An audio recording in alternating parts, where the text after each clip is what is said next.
Hi, I'm Caitlin Gust, and I had premature twins born at 26 in one day, and this is my story.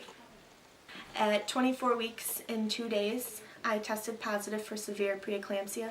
Preeclampsia is a disease that only pregnant women have, and it affects blood flow to the babies, high blood pressure, and kidney failure, liver failure, and all three of us were in risk of dying.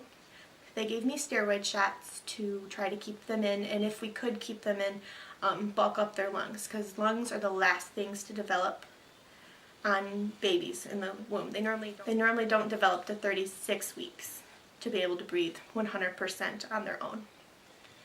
So I went home and I stayed as calm as possible, and I made it almost 2 weeks.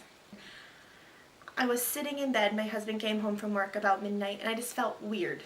And I decided to take my blood pressure, and it was a little higher than it should have been, but nothing like we ran to the hospital for. And so I laid down, I relaxed, listened to music that relaxed me, and I took it again. It was back in our safe zone, and I went to sleep. About 3 in the morning, I woke up to heartburn, thankfully. And I took my blood pressure, and it was 145 over 117 from a dead sleep. We had to go.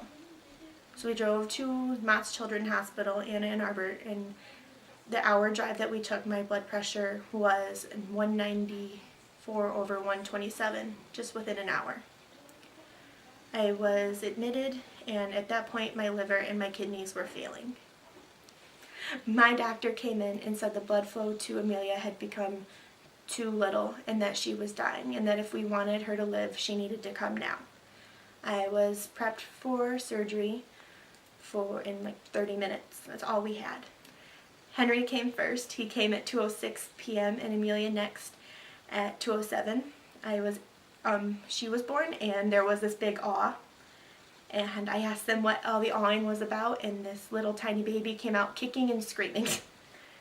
Most babies cannot breathe on their own, yet my daughter was completely breathing on her own and crying. Henry was born at 1 pound, 3 ounces, and 13.5 inches long. Amelia was not even a pound at 15.7 ounces, and she was 13.75 inches long.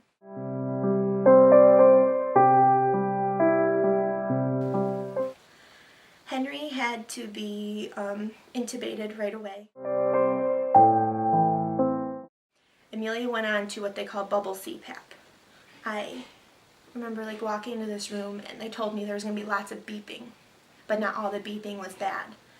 And I just remember walking into this little tiny room. I think most bedrooms are bigger.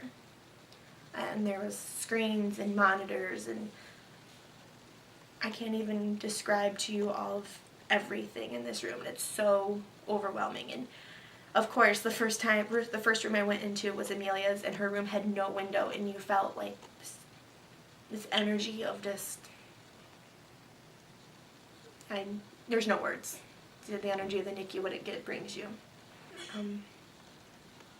At first it was really, as I see I'm getting emotional, at first it was really, really, difficult to almost be there. You're like, no, this isn't real. And it was. And, they weren't really gaining weight yet, but they were on TPN, so they were just getting medicine through their IVs and stuff. There's no oral feedings. And then Henry started oral feedings, and Henry started to gain. And they tried giving Amelia food, and sometimes she could handle it, sometimes she couldn't. We noticed Amelia's belly getting bigger and redder.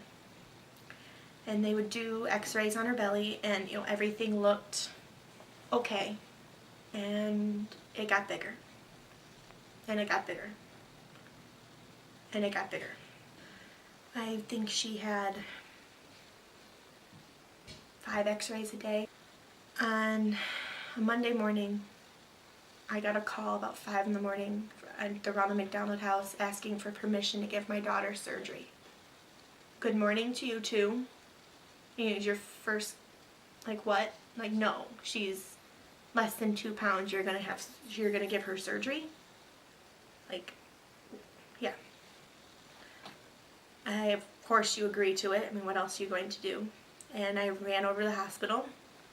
I don't run, but I ran. And I met with the surgeon, and they explained to me that her surgery was going to be in her room, and that I could wait outside the door, and that they would come and get me when it was over. I mean, at that point, I knew she could, there was a possibility she wouldn't make it through the surgery, but at that point, I knew, like, she had this. And actually, what made me, when I walked in her room, to tell her she had this before surgery, she high-satted. That means her oxygen saturations in her blood were really good, and so they actually could have turned her ventilator down. Then her blood pressure plummeted. At one point that night, the doctors were coming in telling me that they had let me know if there was anything more they could do, or if there was anything else they couldn't do. It was that bad. Her blood pressure was so low it was unreadable. And then all of a sudden, it was high. The nurse literally looked at the screen and said, "That can't be real." And I said, "Please let it be real." And she pulled out of it.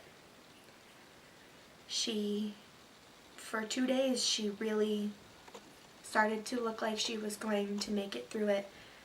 And that Wednesday was good. And the next morning, I was sitting in her room, and her heart rate just kept dropping. And then it bounced back up. And then it'd drop again, and it'd bounce back up. And she would desat. So earlier I said she would high sat, so her oxygen saturation levels in her blood were really good.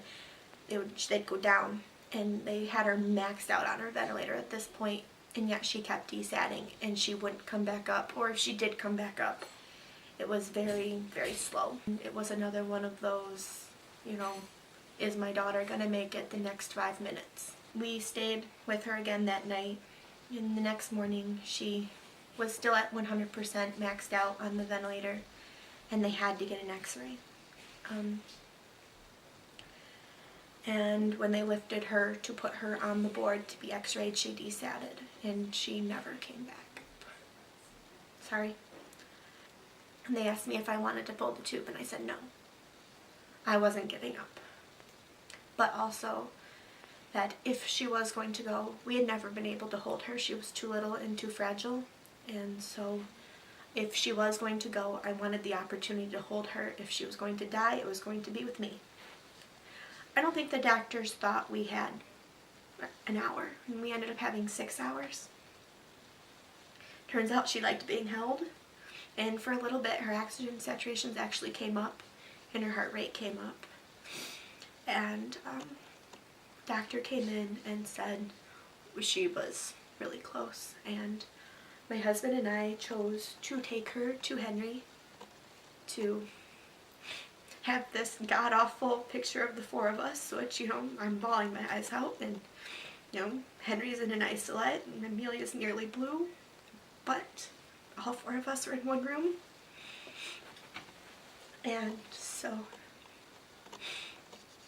as she passed, I repeated to her, "You are fierce, you are mighty, you are strong, and you are loved." Because that's what she was. And I wanted her to know that. And we held her as a family for the first time ever until she was gone. And it was the worst day of my life.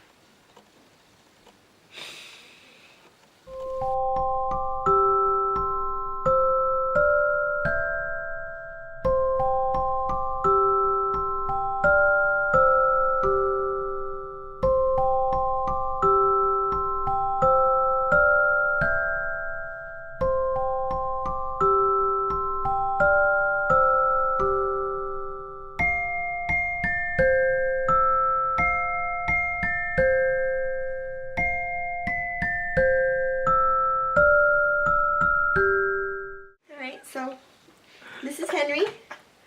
So he looks like a newborn. He's 4 months old. He weighs 7 pounds, 4 ounces right now. That is over 6.5 times his original birth weight. He's about 20 inches long.